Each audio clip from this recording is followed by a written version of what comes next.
Yo era un soldado de la Marina. Me alisté en la Marina, después de dejar la universidad. Me di cuenta de que no era para mí ir a la universidad, obtener mi título y trabajar en un empleo de 9 a 5 durante el resto de mi vida. Sentí que estaba destinado a otra cosa. Mis padres no se alegraron cuando les dije que había dejado la universidad y que planeaba convertirme en un marine. Mirando hacia atrás, probablemente debería haber seguido adelante con mis 2 últimos años de universidad, para tener al menos un título al que recurrir en caso de que las cosas no funcionaran. Conseguí hacer el entrenamiento, y déjenme decirles que fue una de las cosas más difíciles que he tenido que hacer, y finalmente obtuve mi tridente SEAL. Recuerdo ese día como si fuera ayer. El momento fue surrealista. Tanto trabajo duro, por fin daba sus frutos. En un mes, me enviaron a Afganistán para mi primera misión. Después de mi primera misión, encontré una novia, Mary, con quien eventualmente me casé. Durante mi segunda misión me notificaron que teníamos una niña en camino. Después de 3 misiones por todo Oriente Medio, acabé ascendiendo a contramaestre. Los chicos de mi escuadrón eran mis hermanos. Había pasado más tiempo con ellos que con mi propia familia, y habíamos pasado un infierno juntos. Un día, unos 4 meses después de volver de Irak tras nuestra tercera gira, algunos compañeros del equipo y yo estábamos descansando, junto a una hoguera en un rancho que tenía uno de mis compañeros. Lo estábamos pasando bien, bebiendo cervezas, contando historias, riendo y recordando. Fue en ese momento, cuando recibí una llamada telefónica. Era nuestro oficial al mando.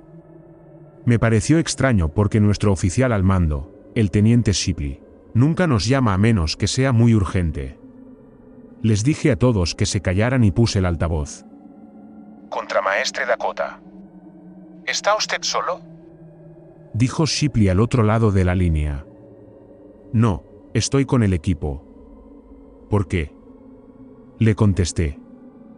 Bien, ellos también necesitan escuchar esto.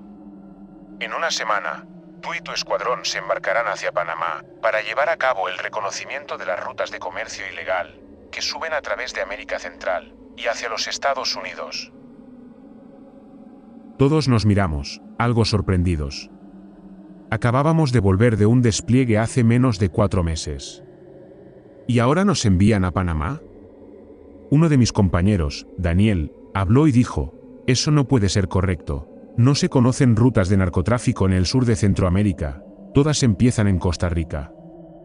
¿Tal vez han encontrado nuevas rutas? ¿Y quieren que reunamos más información sobre ellas? Dijo mi amigo Ricky, sonando incrédulo.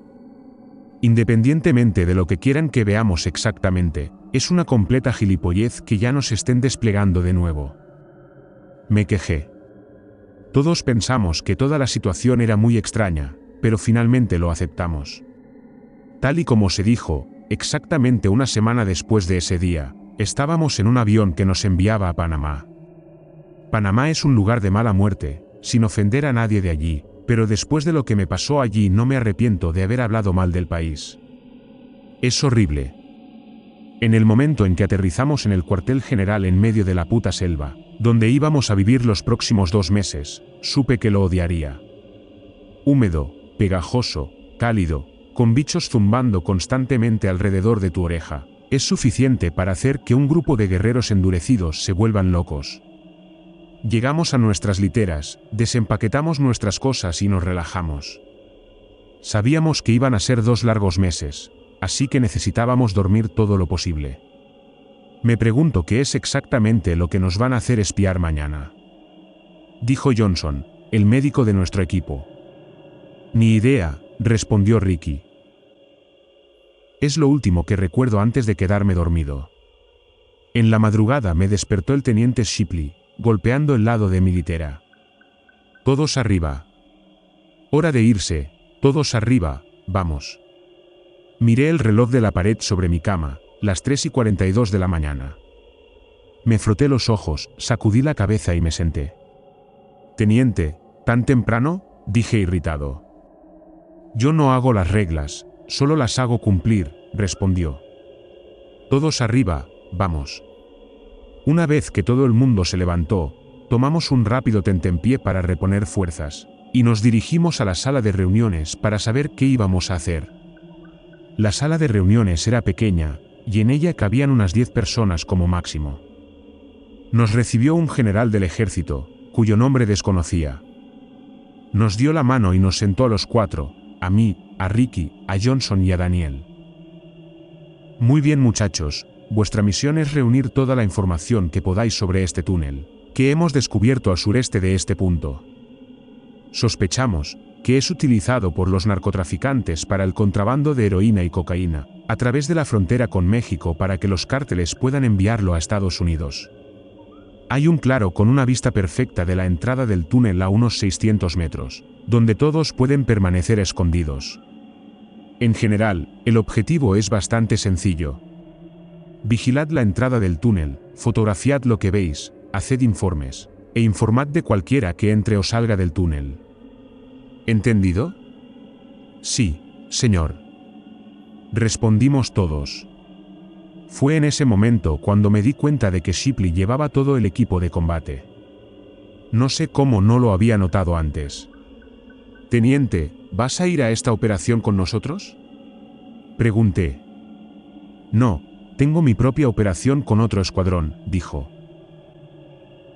Pensé que era un poco raro, pensé que toda esta situación era rara. Desde que habíamos llegado, las cosas no parecían estar bien. Pregunté a mi escuadrón si se sentían de la misma manera, y dijeron que sí. Johnson dijo que desde que había llegado todo el personal de mayor rango, le miraba de forma extraña. Me dijo que incluso había visto a 2 mujeres de la Fuerza Aérea que lo señalaban y se susurraban algo al oído. No sabía qué hacer con la situación, pero ¿qué podía hacer? Mi trabajo era ejecutar lo que los superiores me decían que hiciera. Debíamos subir al helicóptero en 5 minutos. Muy bien, chicos, dije. Vamos a cargar. Recogimos nuestro equipo, las armas y todo lo que hubiéramos necesitado para esta operación. El viaje en helicóptero hasta allí fue bastante tranquilo. 20 minutos de vuelo sobre una espesa selva, hasta que finalmente lo vimos. Apenas se podía ver, debido a que era temprano en la mañana y todavía estaba oscuro, pero estaba allí. Era más grande que cualquier túnel que hubiera visto. La abertura tenía al menos 25 metros de altura, y parecía haber estado allí durante siglos. El helicóptero nos hizo pasar por delante, a unos 800 metros de distancia, hasta que nos dejó. La razón por la que nos dejan tan lejos del objetivo, es que, en caso de que haya alguien de interés en el lugar en ese momento, no nos verá. Una vez que nos dejaron, tuvimos una buena caminata para llegar a donde nos íbamos a instalar. Una vez allí, desempaquetamos todo lo que teníamos. Johnson tenía su par de prismáticos, Ricky tenía un visor con zoom, que acopló a su rifle de largo alcance, Daniel tenía una cámara y un bloc de notas, y yo estaba de guardia de comunicaciones. Las primeras 5 horas fueron sin incidentes. Sentados allí, con nuestra perfecta vista de la entrada del túnel. No pasó nada, nadie entró, nadie salió. Eran alrededor de las 10:30 en este punto, y el sol ya estaba arriba. Fue alrededor de esta hora cuando les dije a Ricky, Johnson y Daniel que debíamos tomar horarios para dormir. 2 de nosotros vigilaríamos mientras los otros 2 dormían, y nos cambiaríamos cada 3 horas.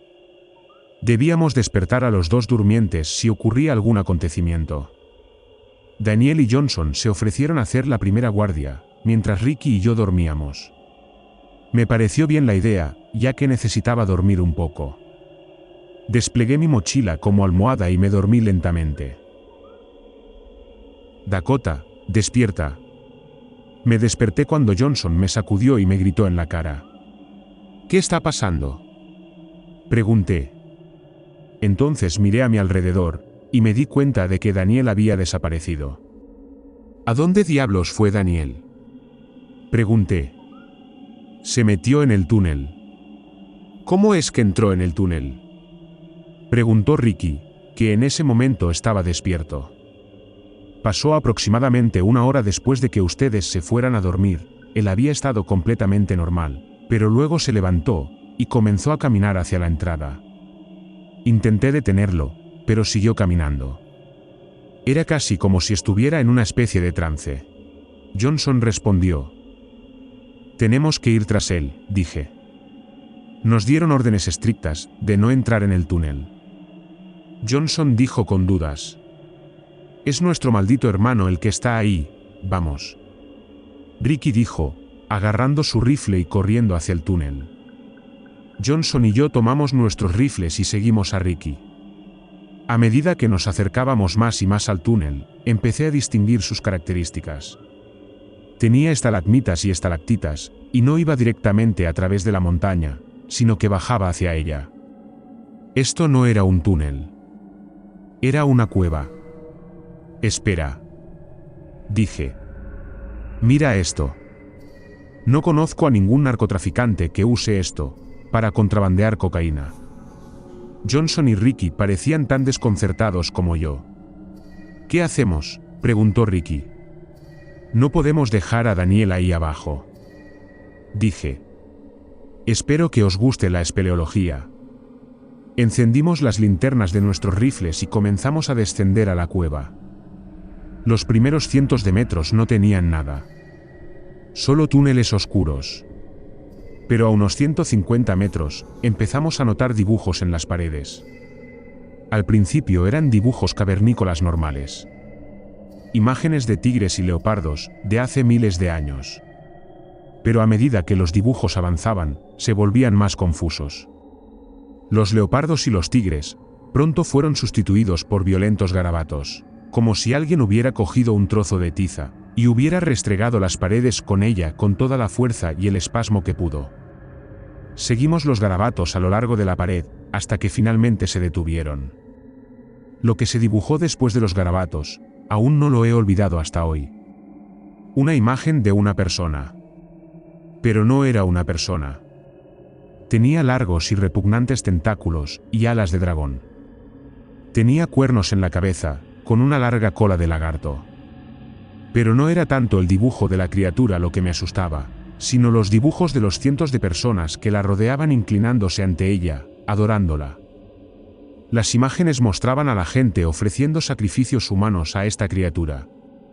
Había dibujos de bebés quemados vivos, y el cadáver quemado era alimentado. Era repugnante. «¿Qué diablos es esto?», dijo Ricky. «Tal vez sea un dibujo de una deidad de alguna civilización antigua», respondió Johnson.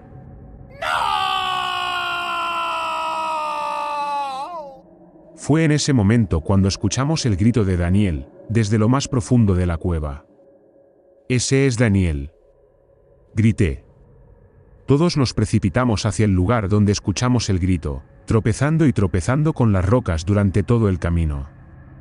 Seguimos gritando cosas como «Ya vamos Daniel» o «No te preocupes amigo».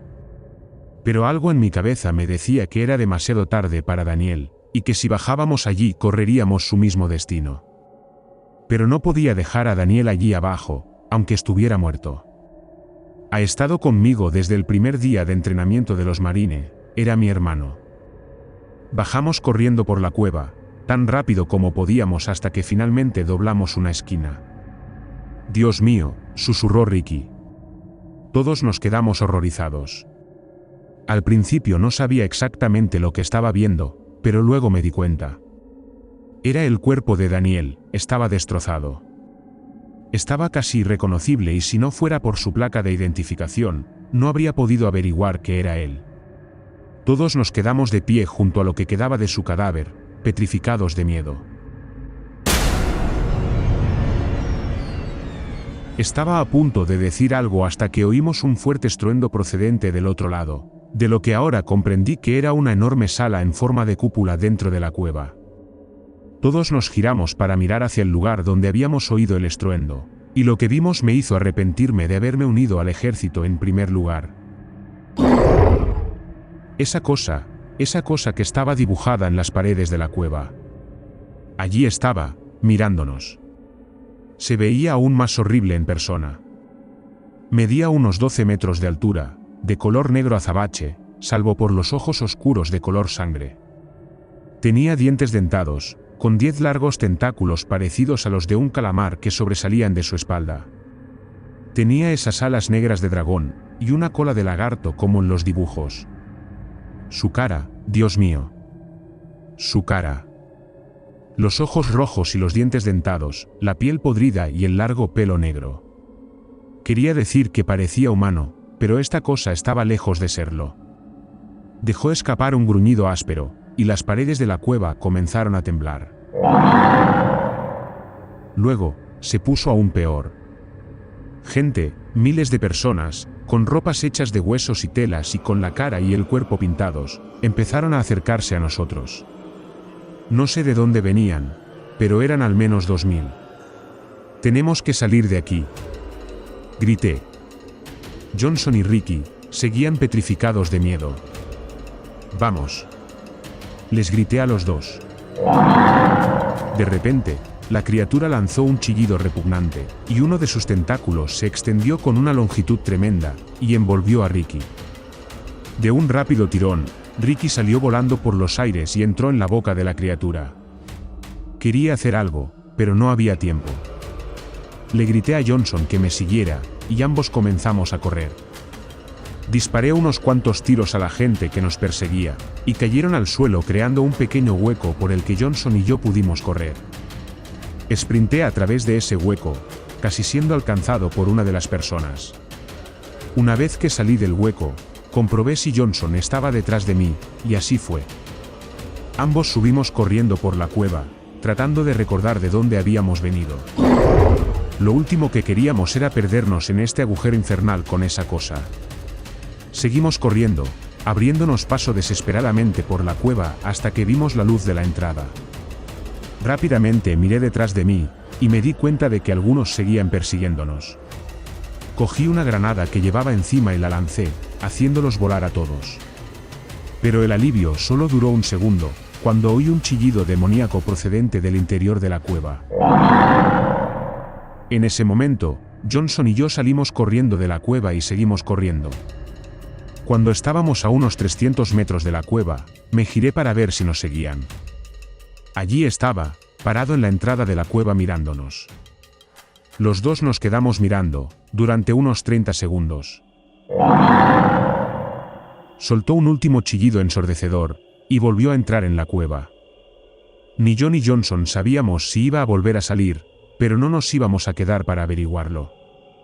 Reanudamos la carrera, sin detenernos, hasta saber que estábamos lejos de esa cueva. Cuando finalmente nos detuvimos, ambos encontramos un lugar para descansar, y nos quedamos sentados allí, sin decir una palabra. Pasó cerca de una hora antes de que Johnson finalmente preguntara, ¿qué hora es? Comprobé el reloj de mi móvil, eran las 8:30. Y el helicóptero llega en 30 minutos. ¿Recuerdas dónde estaba el helicóptero? Le pregunté a Johnson. Sí, cuando estábamos corriendo de alguna manera me las arreglé para mantener la pista de donde estábamos. Por suerte para nosotros el helicóptero, se supone que llega a 5 millas al oeste de aquí. Respondió. Suspiré aliviado y nos pusimos en marcha hacia allí. Cuando llegamos, el helicóptero nos estaba esperando. ¿Por qué habéis tardado tanto? Estábamos a punto de irnos y dejaros. ¿Y dónde están los otros dos? Preguntó el piloto. Solo lo miré con una expresión en blanco en mi rostro. Asintió con la cabeza y empezó a despegar. Cuando llegamos al cuartel general, Johnson y yo fuimos conducidos a una sala y nos sentamos. Entraron 4 hombres trajeados y el general que nos había informado. Tenían miradas de compasión en sus rostros, y uno de los hombres trajeados se inclinó hacia nosotros. Suspiró. Aquí tenéis $100,000 para cada uno de ustedes, no volváis a hablar de esto, por favor, dijo. Nos deslizó los fajos de billetes a ambos, desde el otro lado de la mesa, y todos los llenaron excepto el general. El general nos miró con una mirada triste por un minuto, y luego nos informó que nuestro vuelo a casa sería mañana, y se nos presentaría la opción de una jubilación anticipada. Ahora soy un hombre de 46 años, todavía felizmente casado con mi amada esposa Mary, y el orgulloso padre de una hermosa hija de 17 años llamada Jessica. Todavía sigo en contacto con Johnson, y a veces nos reunimos en un bar o alrededor de una hoguera y simplemente lloramos juntos. Lloramos por lo que hemos presenciado y por la pérdida de nuestros 2 hermanos. Siempre odiaré a las Fuerzas Armadas de los Estados Unidos y al gobierno, por habernos puesto voluntariamente en aquella situación. Por mentirnos para que no nos echáramos atrás en la operación, y por hacer que mataran a mis 2 mejores amigos. Cuando mi mujer me pregunta qué pasó con Daniel y Ricky, miento y digo que les dispararon mientras estaban en Afganistán. Cuando me despierto gritando por la noche a causa de las pesadillas, le digo que solo son pesadillas de lo que pasó en Oriente Medio. Nunca pude contarle lo que realmente ocurrió, ni por qué me diagnosticaron un trastorno de estrés postraumático grave. Incluso mentí a los médicos de la Administración de Veteranos. En parte porque el gobierno me informó de que nunca debía hablar de lo que había pasado, pero también porque me considerarían loco si se lo contaba a alguien. Sin embargo, no podía guardármelo por más tiempo. Tenía que desahogarme. Entonces, para todos ustedes, nunca se conviertan en un SEAL de la Marina, nunca se alisten en el ejército, y nunca, y me refiero a nunca, viaje a la brecha de Darien en Panamá.